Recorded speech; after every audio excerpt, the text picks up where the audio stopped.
This is the episode you're finally going to see the K-Truck crank over. We've got a 20-something circuit view panel. However, not without a load of hard work. Forward, we're going to go backwards. We've brought in some special guests to help turn this vision into a reality. A lot of air. Yeah, looks like you're trying to make bulk power here. With challenges at every turn. 1 step forward, 10 steps back with these sorts of projects. Custom does not come in a box, so let's dive in and get the build underway.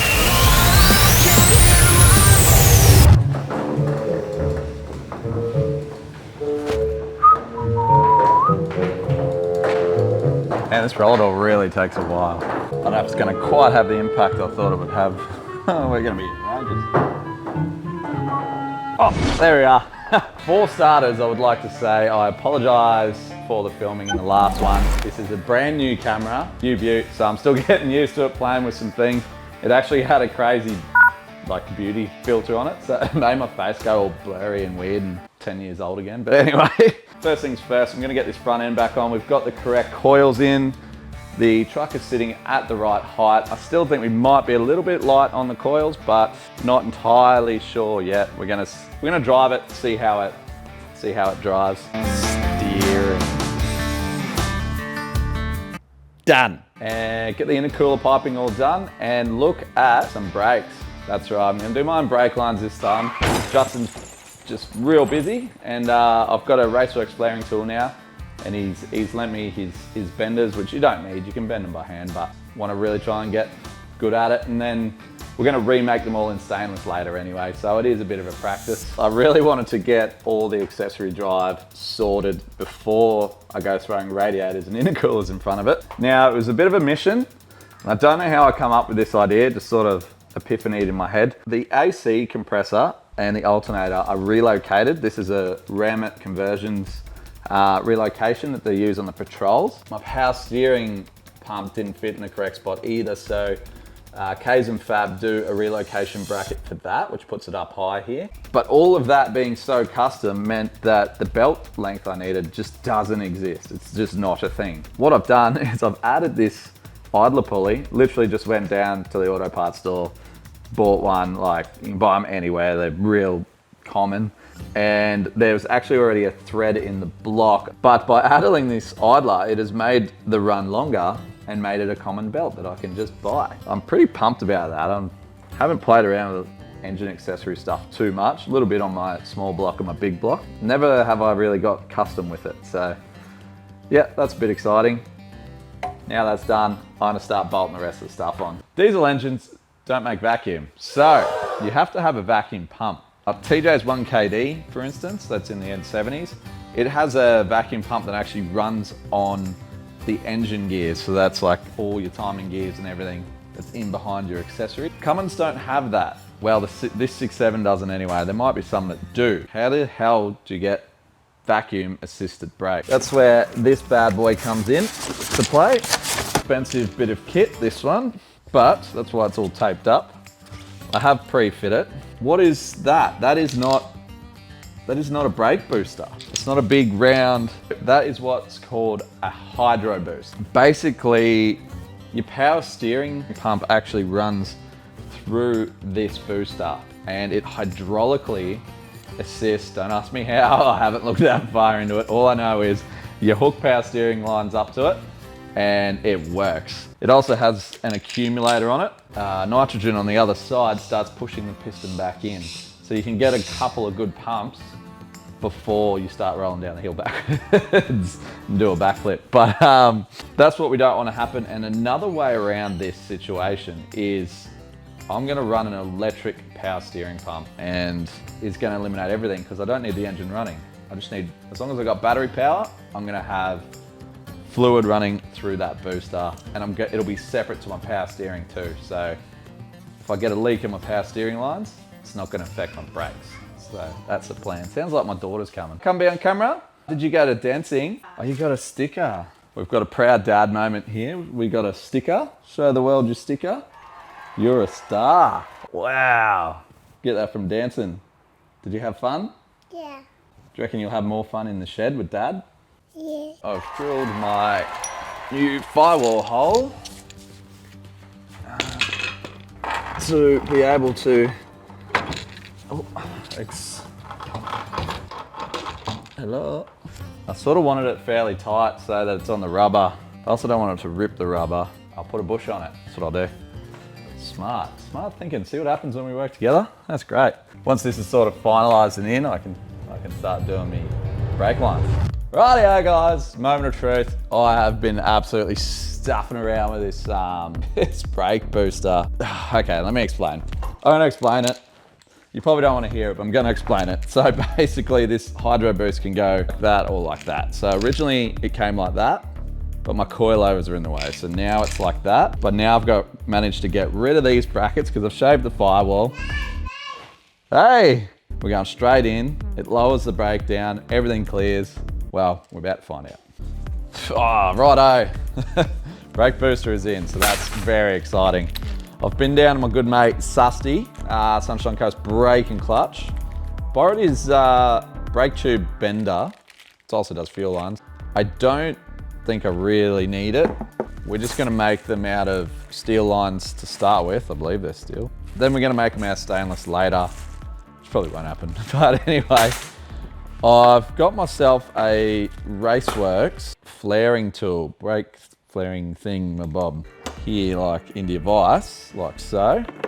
These are all your different flaring devices. And then these are your different size tubes. We're using 3/16, so we will use the 3/16 die. I'm guessing that goes in there, and then bada bing, bada boom. Oh, I see. Boom, flares it. Nice. All right, I just learned how to use a flaring tool. We've also got to install, this is a brake proportioning valve. So you can increase and decrease the rear, how much brake goes to the rear. You normally want more on the front than the rear. No, it didn't come with instructions or anything. So apparently we have a convex, which is a over type style fitting, and a concave, SAE double it's called, which is a 45-degree inside flare. I guess with the brake lines done, I'm gonna start putting this front end back together. So that's pretty exciting. So we're gonna go inner guards, get all the intercooler piping in and going, and then, I don't know, maybe look into some guards and wiring. Things are going together, but the aircon condenser didn't work. I need to get a smaller one. The radiator kind of comes in on an angle like this and follows the factory sort of steelwork.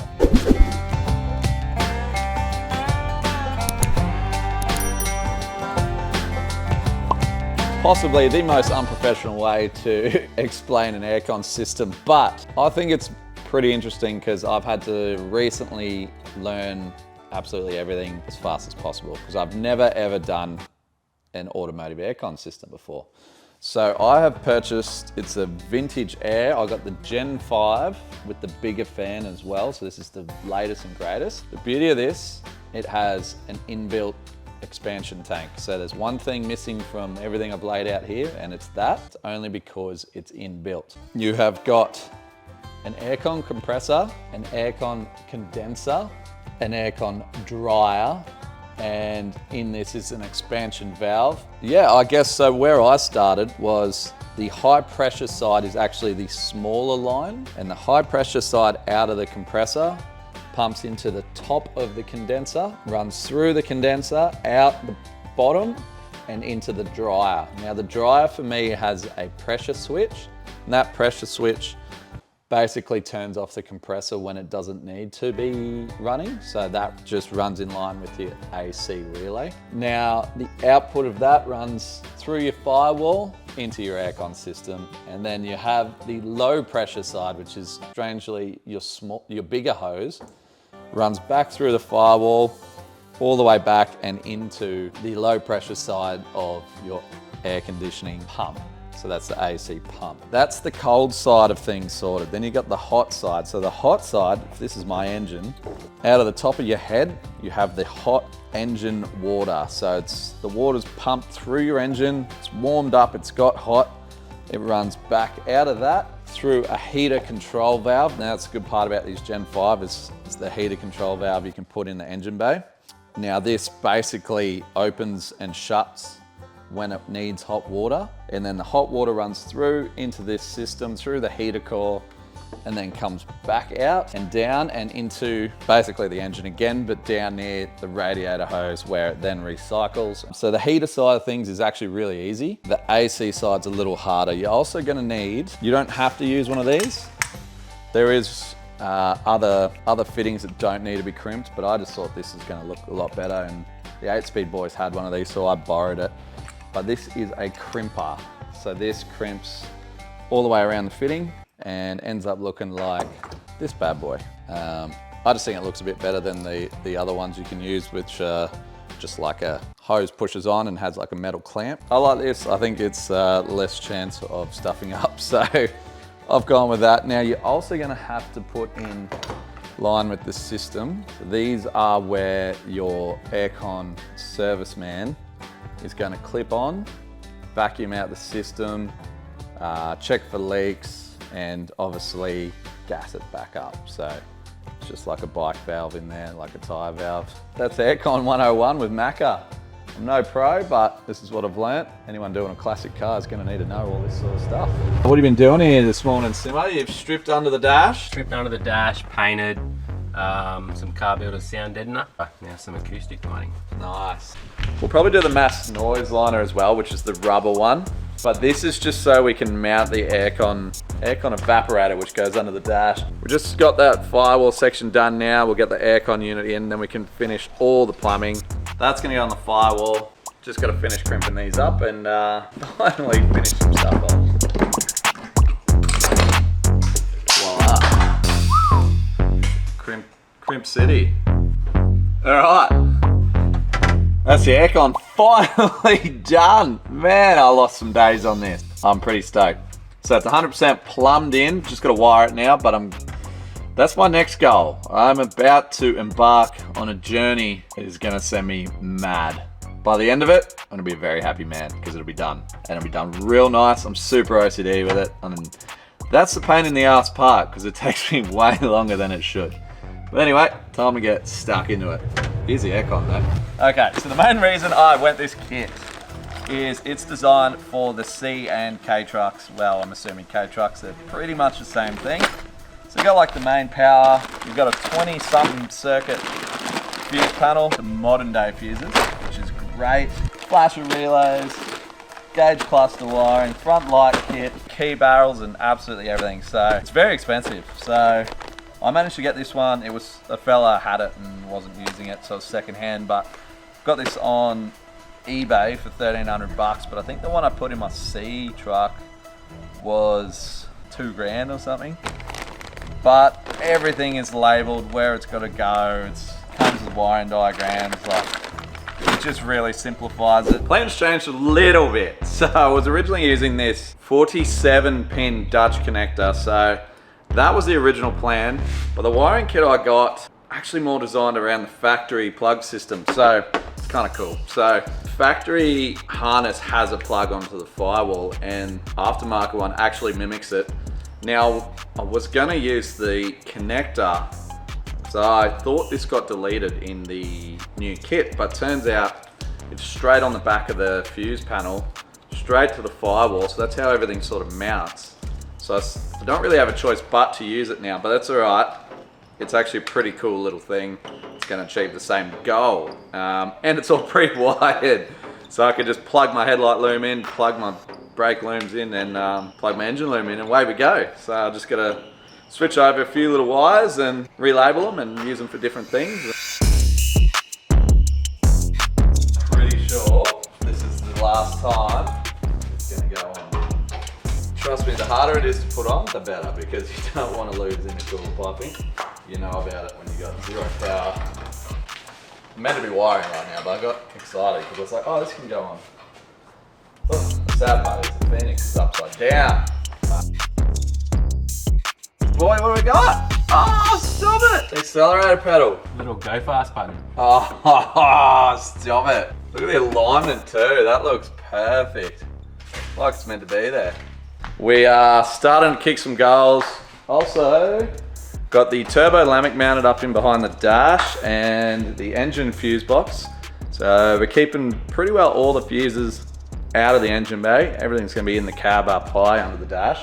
Oh, because I envision this thing to be filling up with water, at least to the seat at some point. So if we're higher than the seat, with all the electrics, we're good.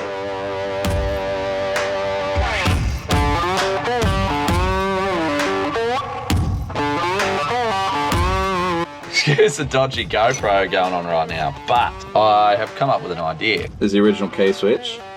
This is where the AC goes. This is the ciggy lighter. And you pull the ciggy lighter out, you light your ciggy anyway. I don't smoke, so I'm getting rid of it. That is a USB-C, 12 gauge, and USB, what do they call that, A, whatever. So what I'm thinking, the hole's a little bit not right. So I'm gonna get my King Chrome Christmas tree out, very carefully round this bad boy out, and that should slot through and sit flush and still have a cool chrome bezel. That's my plan anyway, because that way it matches the other side with the chrome key barrel. My handy King Chrome file. Might have to buff that, but don't do what I did. I crimped the alloy in the vise. That's character. Who's that guy? Oh, is that Kaido? I've been in his shed before. You're kidding. He does exist. He's alive. So's Max. We've all seen Max on Sambo lately. He even brought the Luxy ups. He's got no excuse not to come wheeling anymore. Fab guy now. That's it. So he's kicking off. You got your own business started now, hey? Yeah, we're just kicking off at the moment. This will be one of our first airbox jobs. How good. Oh yeah, probably. I didn't even explain why he's here. So Max and Kaido are 3D scanning the K truck. Called Engine Bay and building me a custom airbox. So it just means that we can go home and draw it up and not have to be here the whole time when we're making it. So we'll do a scan of it, put it in the CAD, and then draw it up, build it, come back here to do the mounts and the intake. But just means that we can use all the available space because we're going to need it for this turbo setup. It's going to need a lot of air. Yeah, but there's enough room here. Like obviously the bonnet's pretty tall too, so we can come all the way up here. But we'll just make it as large as physically possible so that, you know, we're not restricting anything, because looks like you're trying to make bulk power here. How you been? Not too bad, mate. How about yourself? Yeah, good. I always love seeing your pretty face. So. Oh, I appreciate it. We drove all the way up here on this rainy... I know. What else would you rather do on a rainy day? Like watch movies with your missus or something? Well, should we leave that bit out? And welcome back to K-Truck Wiring, where my shed is an absolute bloody mess. The inner Sparky in me is clearly being shown today. I'll show you around. Some wiring diagrams. We've got car builders. We've got cable ties on the ground. We've got wires everywhere. We've got crimpers out. Crimps there. Tools scattered. I really like this. I really like these firewall connectors because I now have 12 volt inside and outside, and that's just an earth stud. Dutch connectors, we got more wiring, we got Farrah's tail shaft. This is for the TCU, for the turbo Lamic computer. Step into my office over here. We've got, might need to bump my ISO up for this one. TCU, that's the turbo Lamic there. Engine fuse box and relays. This is the chassis and some engine stuff. We've got the throttle pedal mounted. Thank you, Sim Doggy. Some of the loom, this is a bit of an accessories area that I can plug into. I have wired the column, so that's all your indicators and things. Long story short, everything's a mess, everything's everywhere, but I know what's going on. And the other wicked part is the fact that I've wired everything, well, just the fact that I know where every nut, bolt and wire is on this car is just going to be an awesome advantage to me. You know, like if I break something out on the tracks, I know what I got to do to fix it. The bad thing, a lot of the chassis and body stuff is still Imperial, but the engine, pretty much just the engine's metric. Oh, and a lot of bolts that I've added is metric. So I'm going to have to carry Imperial and metric nuts and bolts around with me, but that's all right. We've got all of the turbo Lamic pinouts, throttle position, foot brake, map sensor, paddle switches, handbrake. So I am pinning the wires and putting them into the TCU, and I've already run them in the car out to the engine to all the sensors and things I need. So just be a matter of connecting it up then, and we're all great. If you're Australian, when you're wiring things, wear the shortest shorts you can find, and make as much mess as you can.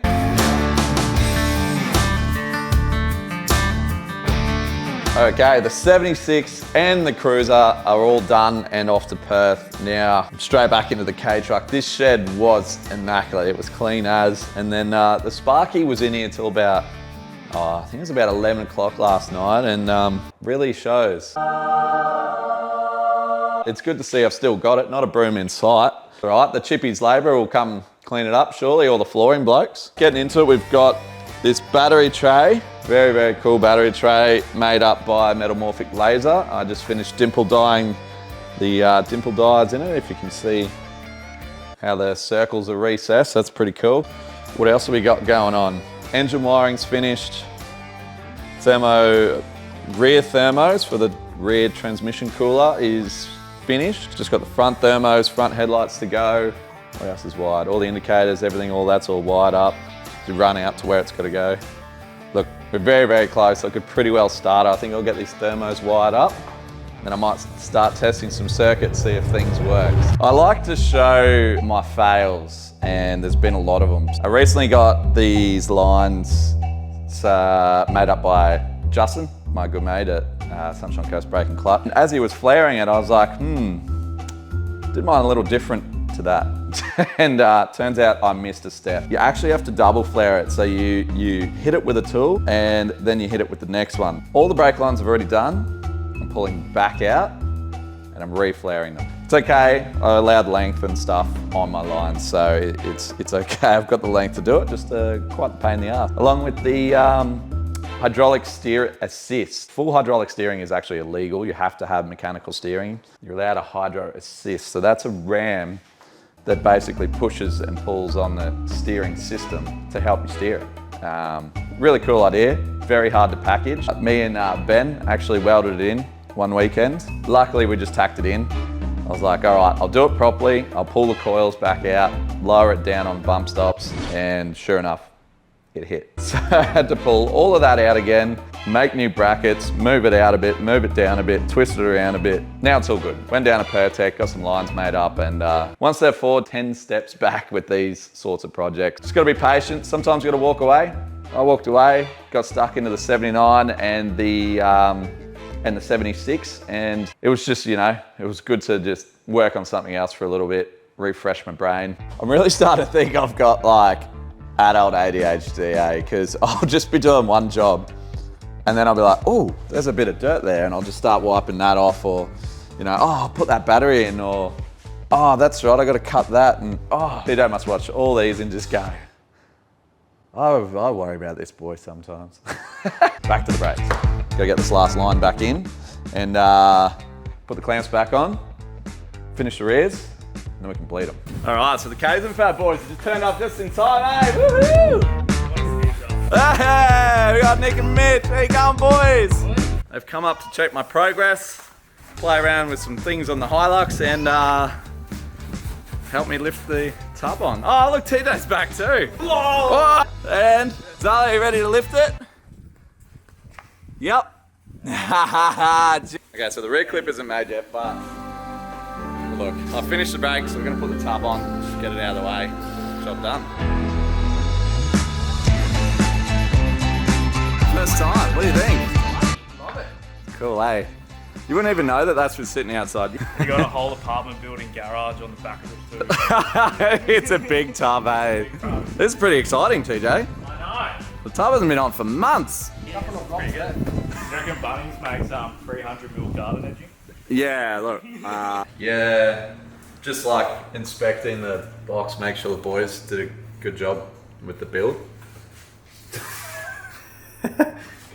Yeah, I got no idea. So I'm making it up as I go. The boys have Thingy me diggy. This is the computer thing inside the 8-speed.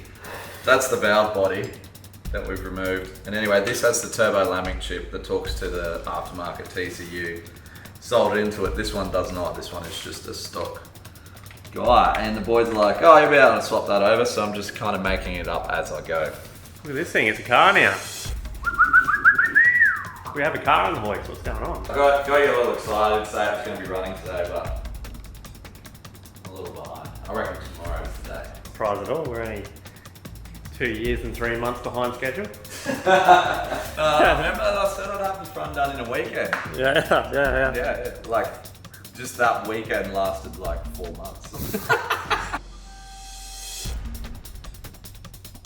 Dan Buckner from 8 Speed has just given me a call at like 6 o'clock and he's like, hey man, I can't do tomorrow night. I got a Perth on Thursday, can't do Wednesday. It's coming up tonight. So I'm quickly finishing some things off, get the fuel pump plugged in and temporarily do a fuel setup with a jerry can.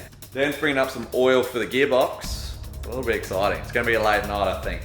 Nothing he's not used to. So he works on a lot of drift cars and race cars and a lot of cars like Bathurst and things like that. Oh, look who's showing up. Hello, mate. How are ya? Yeah, not bad. How exciting. 8 Speed day. So we've got the fully built 1,000 horsepower, what torque? 1,600 newton meters? Yeah, around those 1,600, but... Yeah, so we'll be going above that with this thing, so find potential limits. But tonight is just about getting it driving, really. Yeah, see if we can make the wheels move. Yeah, make wheels move and car go broom. So I've just put some oil in it. It's like, what, 9 o'clock at night or something already? Nah, neighbours are gonna not be frothing.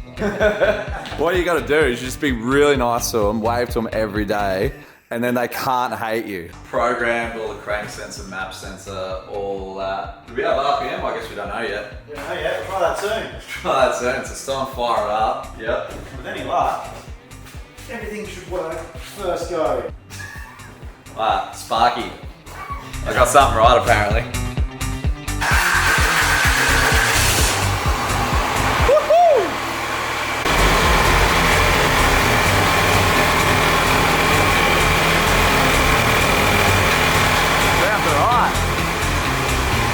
Lift it up, do the running fill. Oh, the fans get warm. Sweet. I'm actually dry. Woohoo!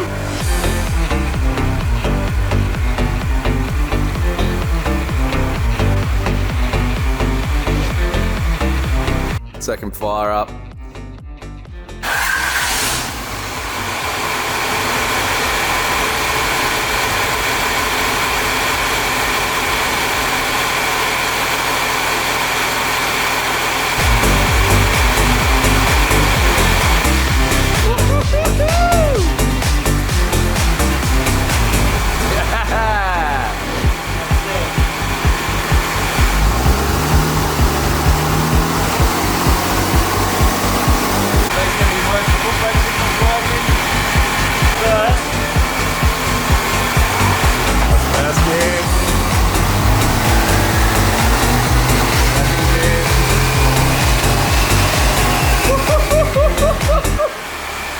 Oh dude, listen to that turbo spool.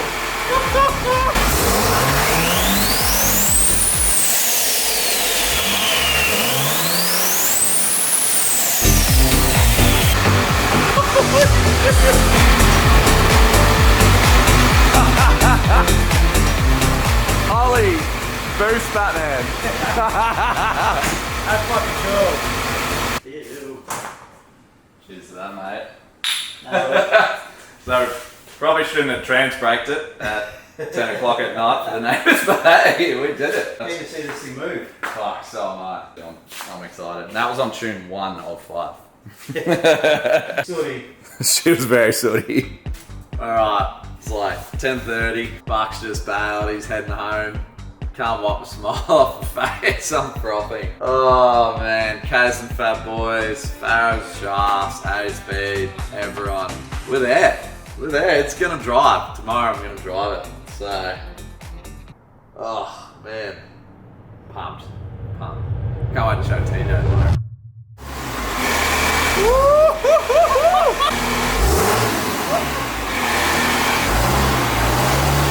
You're going to experience the first time this thing moves under its own power.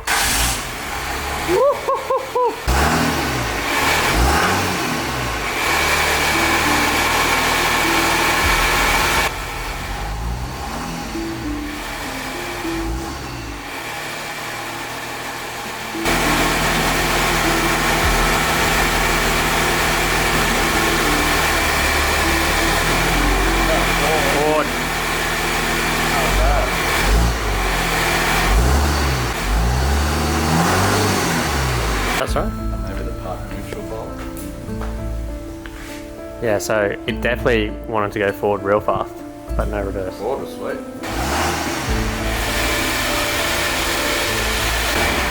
Walk me through it, Macca. We can go forward, we can go backwards. I don't even know if we tried that last night. We were too busy doing trans brakes on that one. He's seen your name come up and he's like, no. Little update from your bloke on the ground. The latest, no reverse.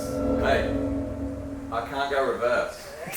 I put it in reverse and it just doesn't drive. I undid the park pin just in case of that. I can go forward. But I've only got another half a metre and then I hit back to the shed. If you look up anticlimax in the dictionary, it's a picture of this car, eh? Yeah, and today's date. So I'm covered in diesel. Alright, what's the latest of Buckner that wants to plug in? Yeah, he's going to plug in remotely and see why it's not going into reverse. I'm sure it's some dumb setting that we haven't done. Yeah, well, it's because you only want to go forward with this build. You don't want to go backward. Exactly right. Yeah, so a trans brake holds first gear and reverse, which is weird that works. Technically, you could just do it in reverse It now. doesn't mean we have reverse, so I don't quite understand that. Try not to drive through the back of your shed. Yeah, I'm thinking that. Well, there we go. Be very careful. These brakes are untested.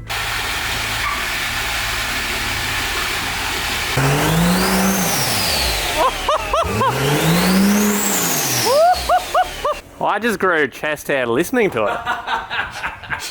It's such a truck, eh? When the recovery trucks break down, they'll call you. I'll come pull them out, all 2,000 newton meters. I'm so close yet so far, TJ, so close. Oh. Tomorrow is another day, and then Thursday we're off to Perth, so we're cutting it fine. Oh, well, I'm off. it's all in order then. Yeah. Trans brake works.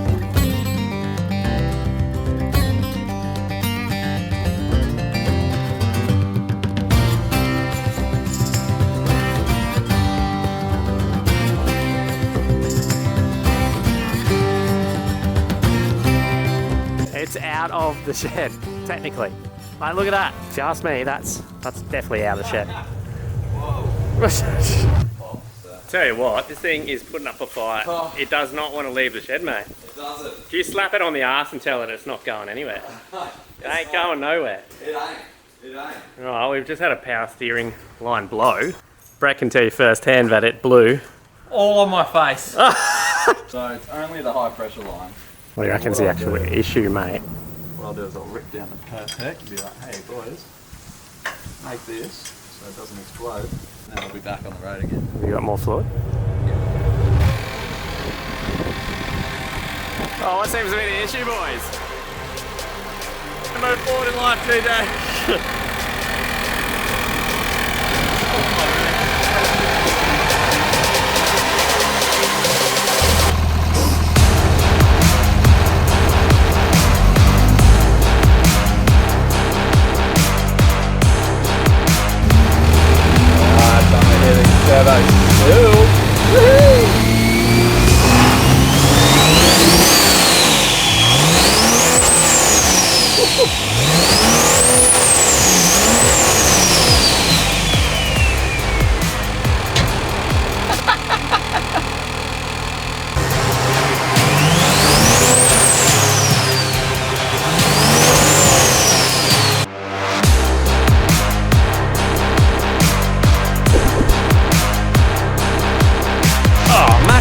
Well, the perfect outcome, but still pretty good, let's be honest. I'm not gonna lie, I'm pretty bloody wrecked, but I'm pretty bloody excited all at the same time. What's the verdict? It's got to go and get a new gearbox. Yes. Or a fix of some sort. So this is the 1,000 horsepower gearbox, and So it's not off the shelf, that's the issue. it's not off the shelf. It got built, and there's a part in there that was faulty that the gearbox builders put in. I hazard a guess that it's the reverse part. It's something to do with it going backwards. But who needs to go backwards in life, TJ? We're only moving forward. We're only in this moving channel. forward. If you're going backwards, then anyway, look, the suspension's finished, the engine's finished, it's running, the power steering's working, the coolant isn't leaking. The aircon working, mate? The aircon's not finished. Yeah, the boys. Get him. Still a long way to go, TJ. We've got some... It's almost like what I, anticipated at the start. Yeah, I've said 3 months. I think it's been 8. I'm happy with the quality. It's a very big project. Yeah. It's coming up good. The quality of build is definitely, for a car built in a shed, it's very high. And I like to stick by that with my builds rather than rush them and punch them out in a couple of months. Yeah, that's for sure. Looking forward to next episode then. Very close to being on road. The next episode, we're going to be able to put it in reverse. So gearbox will be finalised and tuned. The boys are going to tune it as well while they have it. Yes, sick. We're going to dyno it. We're going to do all the gauges, finalise the aircon, finish wiring all the aircon. Cherry on the top, the dyno. The dyno, we're going to take it down to G&L. Hopefully I can actually get in before the end of the year. They are the Ram experts, the 2500 diesel engine experts. Because it's like a modern engine. So It is a modern engine. Now, I'll be honest, I thought I was getting in the drive side. You only do that once.